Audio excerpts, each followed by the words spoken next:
שלום ילדים, היום נדון במקרה נוסף שמביא התלמוד במסכת בבא בתרא דף ל"ה. הסיפור הוא כזה, איש אחד נקרא לו ראובן. טוען שחבר שלו, יואל, נתן לו את השדה שלו במתנה. הבעיה שיש עוד מישהו נקרא לו שמעון שטוען אותו דבר. מה עושים? שלום. כן, אני יודע שזה דחוף מאוד. אמרתי שאני מטפל בזה, אין בעיה. לא, אתה יכול להיות רגוע, אני מיד שולח את הקבצים. מה קרה, טוביה? זה המנהל שלי, הוא צריך שאני אשלח קבצים עכשיו ומיד. עם העבודה החדשה הזאת אני פשוט, אני לא זוכר. לא נורא, לחץ, עומס, הכל נכון, אבל אל תשכח, הם קנו לך מחשב חדש ויוקרתי. ובסוף, אני גם מרוויח מזה, כי המחשב הישן שלך שנתת לי עובד פשוט מדהים עם המשחק הזה. סליחה? אתה רוצה לומר שטוביה נתן לך את המחשב הישן שלו? ברור, אלא למי הוא ייתן? לי, אסי, לי. טוביה, אין לי כוח, תגיד לו אתה.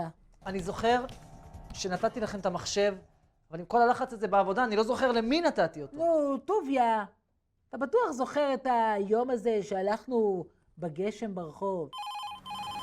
טוביה, תשים עליי את המטריה. איפה זה הצלצול הזה כבר? מה אתה בלחץ? וואו. טוביה, מה אתה... כן, נו. טוביה, בוא נלך. אני לא מאמין. תודה רבה. להתראות. מה קרה? אתה זוכר את העבודה שהתקבלתי אליה, שקיבלתי מחשב חדש? זוכר. שקיבלתי העלאה במשכורת? כן, נו. הודיעו לי עכשיו שקיבלתי רכב צמוד. רכב צמוד? רכב צמוד. טוביה, אני מקווה שלא נשכח את החברים שלך. פעם לא שוכח, אסי. הנה, אתה יודע מה? נכון, יש לי מחשב חדש? כן. אני כבר לא צריך את המחשב הישן. קח אותו. כן, עכשיו אני מתחיל להיזכר. בבקשה. טוב, סליחה פולקה, אבל... מה פתאום? נו, טוביה, מה, אתה לא זוכר שאני ואתה? וואו, תודה רבה. טוביה, תראה את הדובדבן שלי. זה הדודבן שבקצפת. וואו, זה טוב. אמן, אני בירכתי כבר מקודם. מה? וואו. רגע! כן, הלו, אני בן? הלו! כן. מה? באמת? לא, כן, תודה רבה, זה באמת כבוד גדול בשבילי. מה קרה, טוביה? תודה. מה קרה, טוביה? מה קרה, נו? קשרו מהעבודה, נו? החליטו להעלות לי את המשכורת ולקנות לי מחשב חדש. מה? כן. וואו, טוביה. בשורות נהדרות ונפלאות. אני אומר לך, אני מקנא גאה בך. תודה, פולקה. אתה יודע מה? תשמע. מה? אתה יכול לקחת את המחשב הישן שלי. אני לא צריך אותו בכלל. ברצינות? אתה גבר. אתה חבר. אתה חבר. לא, אתה חבר. לא, אתה. לא, אני חבר ואתה חבר. עכשיו אני ממש מבולבל.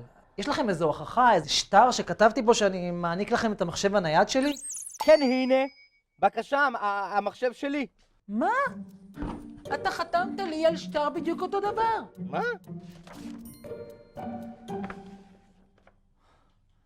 וואו, חבר'ה, אני מה זה מצטער. כנראה שהייתי כל כך מבולבל שנתתי לשניכם את המחשב אחד אחרי השני. תגידו ילדים, למי לדעתכם שייך המחשב? מה זאת אומרת? לי? לי יש לי שטר. גם לי יש שטר. יש רק דרך אחת לברר. התלמוד במסכת בבא מציעא אומר שבמקרה שיש שני שטרות זהים, צריך לבדוק את התאריכים שכתובים על גביהם. בבקשה, אצלי כתוב א' בכסלו. ואצלי, ד' בחשוון. ד' בחשוון מגיע לפני א' בכסלו, זאת אומרת שהמחשב שייך לפולקה. מה? אבל למה? כי התאריך הזה אומר שנתתי את המחשב קודם כל לפולקה, ורק אחר כך לך. אחרי שהענקתי את המחשב לפולקה, הוא כבר הפך להיות שייך לו, ואז אני לא יכול להעניק לך מחשב שכבר לא שייך לי. אל תדאג, חברי הטוב. אני ארשה לך להשתמש במחשב שלי בכל עת שתחפוץ. שנייה. כן? קבצים? וואי, עדיין לא.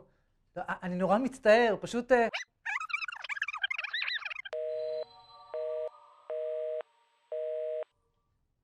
מה קרה?